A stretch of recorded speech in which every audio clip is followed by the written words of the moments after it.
आज या ठिकाणी महाराष्ट्र राज्य कुस्तीगीर परिषद याचे प्रमुख पदाधिकारी मंत्री महोदयांना भेटण्यासाठी आलेले आहेत। महाराष्ट्र राज्य कुस्तीगीर परिषद जे गेले अनेक वर्ष महाराष्ट्र केसरी स्पर्धा कुस्तीमध्ये घेत आलेली आहे। त्यांची अपेक्षा आहे की ज्या पद्धतीने आत्तापर्यंत याच्या आधी जे कुठलं सरकार आलं होतं त्या सरकारने महाराष्ट्र केसरीला आर्थिक मदत ही नेहमी त्या ठिकाणी केलेली आहे। आत्तापर्यंत 65 महाराष्ट्र केसरी हे पैलवान या कुस्तीगीर परिषदेच्या कुस्ती स्पर्धेच्या माध्यमातून त्या ठिकाणी झालेले आहेत आणि आत्ता 66 व नंबरचं जे कुस्ती महाराष्ट्र केसरी कुस्ती होणार आहे ते आयोजन करण्याची संधी एक पवित्र कर्जत जामखेडच्या भूमीला मिळालेली आहे। त्याचा अभिमान मला आहे।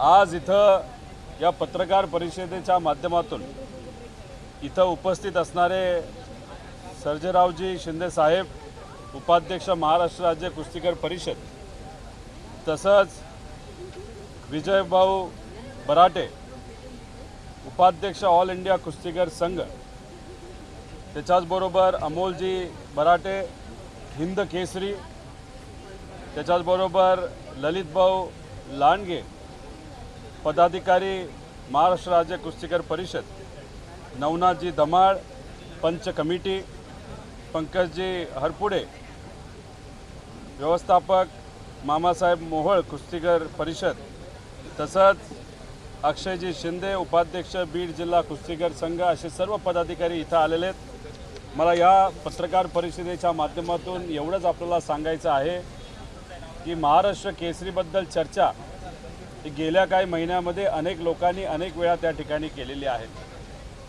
मला सांगायला आवडेल की आम्ही या महाराष्ट्र केसरीचं आयोजन करत आहे, पण नियोजन पूर्णपणे महाराष्ट्र केसरी आजपर्यंत ज्या परिषदेने घेतली महाराष्ट्र राज्य कुस्तीगीर परिषद याच्या माध्यमातून त्याचं नियोजन होणार।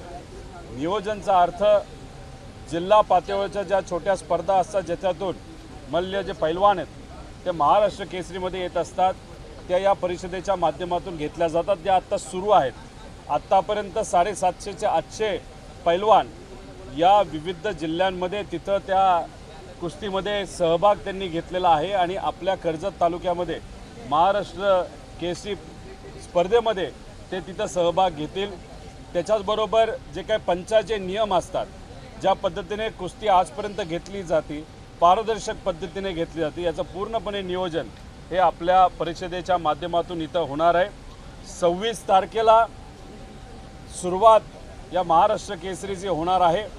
26, 27, 28, 29, 30 तारखेला फायनल ही कर्जत तालुक्यामध्ये महाराष्ट्र केसरीची तिथं होणार आहे।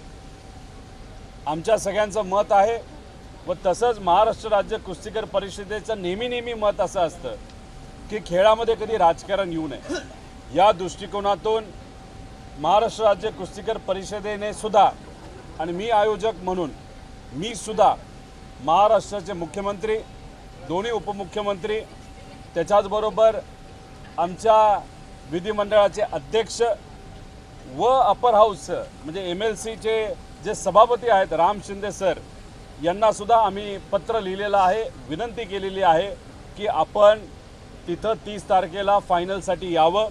प्रत्येक मंत्री महोदयांना आम्ही पत्र लिहिलेलं आहे, प्रत्येक आमदारला MLC असो नाहीतर आपले MLA असो, कुठल्याही पक्षाचे असले तरी त्यांना आम्ही पत्र लिहून विनंती केलेली आहे। त्यातले बहुतांश आमदार येतील अशी आमच्या सगळ्यांची अपेक्षा आहे। म्हणजे आम्ही याच्यामध्ये कुठल्याही प्रकारचं राजकारण करत नाही, कारण खेळात राजकारण आलं तर मग पैलवानांचं नुकसान होऊ शकतं, खेळाडूंचं नुकसान तिथं होऊ शकतं। त्यामुळे या परिषदेमध्ये या महाराष्ट्र केसरीमध्ये कुठलंही राजकारण न आता फक्त खेळ, पैलवान, मातीवरचा प्रेम, सन्मान या दृष्टिकोनातून आपण ही स्पर्धा तिथे घेणार आहोत।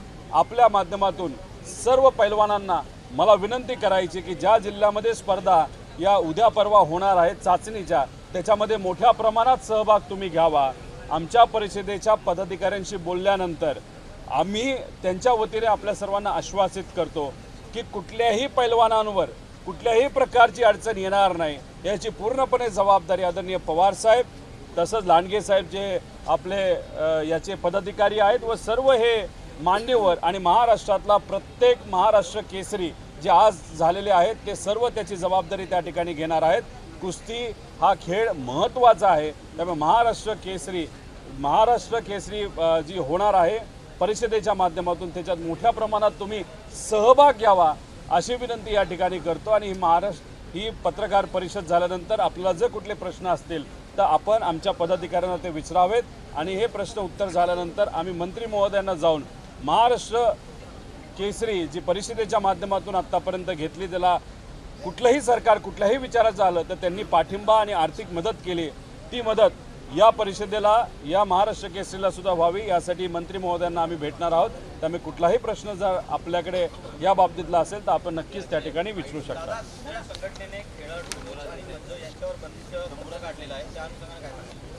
मी शिंदे साहेबांना विनंती करेल की त्यांनी या बाबतीत बोलावं, पण मला या परिषदेच्या सर्व पदाधिकाऱ्यांकडनं जे कळालेलं आहे की पंचांना कुठली अडचण येणार नाही, त्याच्याचबरोबर खेळाडूंना अडचण तिथं येणार नाही।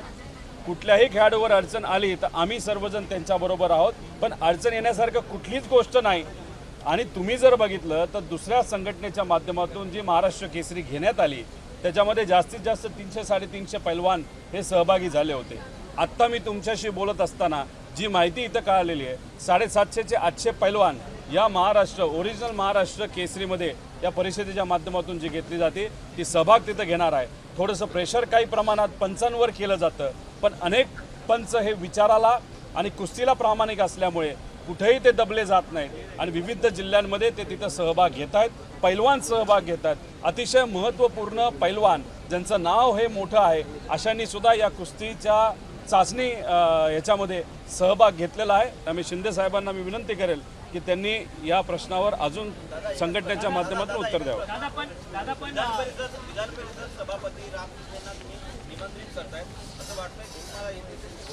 बघा, आमचं मत आहे की राजकारण याच्यामध्ये कुठे येऊ नये। मी राजकारण याच्यामध्ये आणत नाही। मी तिथला लोकप्रतिनिधी असताना माझी लढत विधानसभेमध्ये ही राम शिंदे सरांच्या विरोधात झाली होती। आता ते सभापती आहेत, ते एक संविधानिक पद आहे। संविधानिक पद जे असतं त्याच्यामध्ये कुठेही राजकारण येत नाही, भेदभाव येत नाही। आणि माझ्या विरोधात ते लढले असले तरी आम्ही जे पक्के आहोत विचाराला की आम्ही राजकारण आणत नाही, हे सुद्धा सिद्ध होतं की आम्ही म्हणजे मी व्यक्तिगत आयोजक असताना सुद्धा माझ्या विरोधकाकडे जाऊन त्यांना विनंती केली तर त्यांनी यावं अशी इच्छा आमच्या सगळ्यांची आहे। तसंच मुख्यमंत्री, दोन्ही उपमुख्यमंत्री, क्रीडा मंत्री आणि सर्वच मंत्र्यांनी सुद्धा तिथं यावं। पवार साहेब तिथे येणार आहेत, एवढीच विनंती या ठिकाणी करतो। मागची जी महाराष्ट्र केसरी कुस्ती स्पर्धा झाली जी नगरमध्येच आयोजित झाली, संग्राम भैयांनी त्या सगळ्या आयोजन केलेलं होतं, त्या खेळामध्ये जो काही पार्शलिटी झाली, पार्शलिटी झालेली तुम्हाला मान्य आहे का ती? अशा प्रकारचे दोन महाराष्ट्र केसरी स्पर्धा होऊ नये अशी सगळ्यांची इच्छा आहे। त्यामुळे सगळ्यांनी एकत्रित बसून जी परंपरा ज्या परिषदेने आत्तापर्यंत जपली त्याच परिषदेच्या माध्यमातून महाराष्ट्र केसरी व्हावी अशी सगळ्यांची इच्छा आहे। त्यामुळे आमची सुद्धा ती इच्छा आहे। जर पुढे जी दुसरी संघटना आहे त्यांनी ठरवलं की चला आता आपण एकत्रित बसू, सगळे परिषदेचे मान्यवर आहेत, त्यांची इच्छा आहे की आपल्याला 2-2 महाराष्ट्र केसरी घेऊन चालत नसतं, कारण 2 जेव्हा होतात तेव्हा त्या मानाच्या पदकाची किंमत त्या ठिकाणी कुठेतरी लोकांच्या डोळ्यासमोर कमी होत असते, तसं होऊ नये अशी आमच्या सगळ्यांची इच्छा आहे। आम्ही राजकारण आणत नाही, कुणी आणू नये। त्याच्याचबरोबर तुम्ही जो प्रश्न त्या ठिकाणी केला होता दुसरा कुठला होता, पार्शलिटी, एकतर मी स्वतः म्हणतोय मी आयोजक आहे, मी नियोजक नाही। नियोजक हे सर्व मान्यवर आहेत। महाराष्ट्र केसरीचे अन्वय जे पूर्वी झालेले आहेत ते त्याच्यामध्ये सहभागी आहेत, पदाधिकारी आहेत, पंच म्हणून मोठं नाव असणारे लोक आहेत। इथं महिंद केसरी सुद्धा याच्यामध्ये इन्वॉल्ड आहेत आणि हे लोक अशी आहेत की कुस्तीवर प्रेम करतात आणि प्रेम करणारे लोक कधी पार्शलिटी करून देत नसतात। तिथं ऑनलाईन काही गोष्टी केल्या जातील, व्हिडिओग्राफी ठेवली जाणार आहे, तिथं जे कुस्तीच्या संलग्न लोक नाहीत त्यांना तिथं अजिबात भटकून दिलं जाणार नाही. आम्ही सर्वजण स्टेजवर तिथं असणार आहे. आम्ही मातीमध्ये नाही तर त्या मॅटवर तिथं तुम्हाला दिसणार नाही. जर परिषद जे बोलेल तसंच तिथं केलं जाईल. सिस्टम, ऑनलाईन सिस्टम आणि कॅमेरा ह्या सगळ्याचा वापर त्या दिवशी तिथं केला जाणार आहे. मागची जी स्पर्धा झाली त्याच्यामध्ये कुठे राजकारण आलेलं होतं का असं तुम्हाला वाटतं का? कारण की वाद संपूर्ण महाराष्ट्रभर पेटलेला होता. चंद्रहार पाटील जे चंद्रहार पाटलांनी देखील सांगलीमध्ये ती कुस्ती स्पर्धा भरवली, गदा त्यांनी रिटर्न दिली, अशा पद्धतीने अनेक आरोप प्रत्यारोप होतात.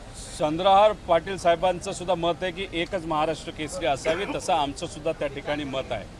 पण जेव्हा त्या व्यासपीठावर नाही तर जिथं कुस्ती घेतली जाते त्या पवित्र मातीमध्ये नाही तर त्या पवित्र त्या मॅटवर जर आपण कुस्ती सोडून जर दुसरी लोक तिथं असतील तर मग व्ह्युइंगला अडचण होते.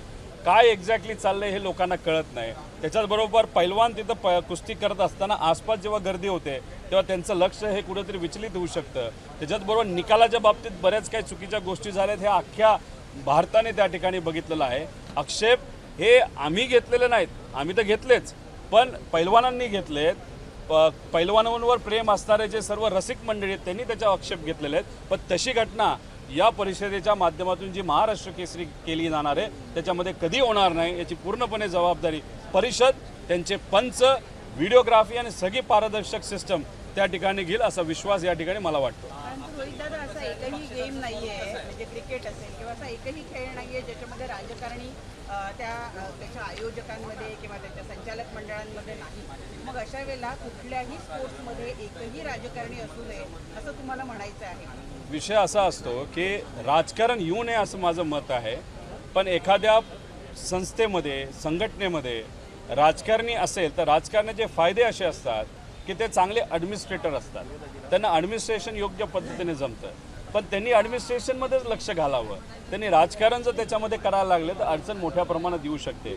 आणि गेल्या 50-60 वर्षामध्ये पवार साहेबांनी तुम्ही जर बघितलं तर कोणाचंही सरकार असलं तरी त्याच्यामध्ये राजकारण येऊन दिलं नाही. याला ॲडमिनिस्ट्रेटर आपण म्हणतो, याला आपण खऱ्या अर्थाने विचार म्हणतो. आणि त्यांच्या पवार साहेबांच्या व्यासपीठावर जेव्हा परिषद घेतली जाते त्या विरोधी पक्षातले सुद्धा नेते त्याच्यावर आलेले आहेत, कार्यक्रम झालेले आहेत, कुणी तिथं आक्षेप घेतला नाही. दुर्दैव असं की गेल्या 2 वर्षामध्ये याच्यात काही प्रमाणात राजकारण आलेलं आहे. ते सुद्धा मिटवण्याची भूमिका इथं असणाऱ्या परिषदेच्या काही पदाधिकाऱ्यांची आहे. आणि परिषदेमध्ये सुद्धा जर आपण बघितलं खरे हाडाचे पैलवान आहेत. पक्ष जर त्यांचा बघितला तर आज सत्तेत असणाऱ्या पक्षाचे ते आहेत. पण फक्त कुस्तीवर प्रेम आणि हा जो इतिहास आहे तो जपण्यासाठी ते सर्व पैलवान हे या परिषदेबरोबर आहे. आणि माझ्या बाबतीत तुम्ही बोलत असाल तर मी फक्त आयोजक आहे, या संघटनेचा भाग तिथं नाही. फक्त कुठेही कुस्तीवर, खेळावर अन्याय होऊ नये या भूमिकेतून पवित्र कर्जत जामखेडच्या भूमीमध्ये जिथं तुकोबारायांच्या पादुका तिथं त्यावेळेस येणार आहेत, पवित्र पादुका, त्याच वेळेस योगायोगाने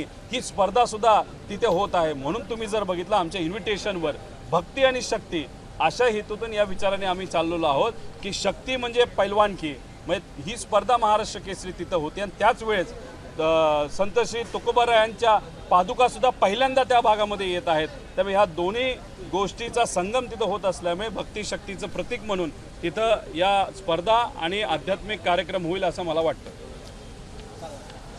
अजून कोणाला काय